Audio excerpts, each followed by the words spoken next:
అలాగనే ఫహీం గారికి చైర్మన్ గారికి, నిర్మలా జగ్గారెడ్డి చైర్మన్ గారికి, జనక ప్రసాద్ గారికి చైర్మన్ గారికి, అలాగనే అనితా రామచంద్రన్ ఐఏఎస్ ఆఫీసర్ గారికి, చంద్రశేఖర్ రెడ్డి గారు ఎండి గారికి, మీ అందరు కూడా నమస్కారం. చాలా సంతోషం, ఎందుకంటే 50 ఏళ్ళు కూడా ఏ గవర్నమెంట్ కూడా నడిపేది ఏదైతే ఈ యొక్క ప్రోటీన్ సంబంధించింది అంటే 50 ఏళ్ళ కింద ఐడెంటిఫై చేసి ఒక ఆఫీసర్ పేరు చెప్తా ఉండే. రియల్గా కూడా ఆయనకు మనము థ్యాంక్స్ చెప్పాలి.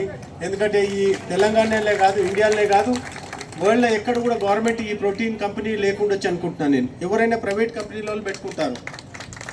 కాబట్టి వాళ్ళకి ఫస్ట్ ఆఫ్ ఆల్ ఎవరైతే ఈ ఆర్గనైజేషన్ తీసుకొచ్చిండో థ్యాంక్స్ చెప్తూ, ముఖ్యంగా ఇక్కడ ఉన్న ఎంప్లాయీస్ సంబంధించింది డైలీ వేజెస్ ఎవరైతే చేస్తున్నారో 450 రూపాయలే ఇస్తున్నారట.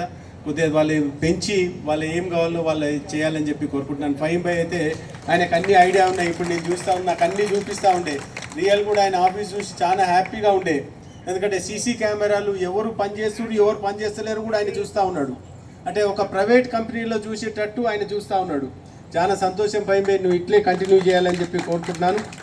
ముఖ్యంగా ఇక్కడ మంత్రి గారు వచ్చినట్టు సీతక్ వచ్చింది కాబట్టి మా రిక్వెస్ట్ ఏంటంటే అంగన్వాడీ సెంటర్లు చాలా ప్రాబ్లమ్ని అదొక్కటి చెప్పియండి, అట్లే టీచర్లను కూడా ఇప్పియండి అని చెప్పి కోరుకుంటున్నాను.